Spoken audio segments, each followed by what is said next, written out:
Ты мой миленький, хорошенький мой котик, положу тебе сарделечку я в ротик, положу тебе колбаску и сосиску, молока налью тебе большую миську. Ты покушай, мой котенок, хорошенько, у тебя такая тоненькая шейка. Надо много кушать, надо много спать, чтоб котом огромным и толстым стать.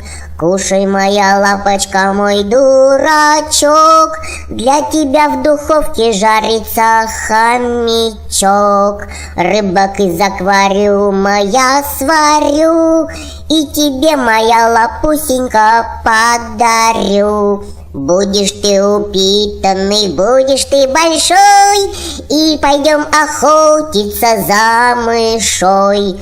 Мы ее поймаем и сварим суп с луком и капустой, мышиный труп. Толстый мой, притолстый мой жирный кот, после молока налью тебе компот. Кушай осторожно, не подавись, ох ты моя рожа, мяу-мяу, кысь-кысь. А потом насыплю тебе китикет, самый длинный в мире будет твой обед. Сделаешься ты большим-большим котом, буду я тобой гордиться, а потом... Мама! Он взорвался!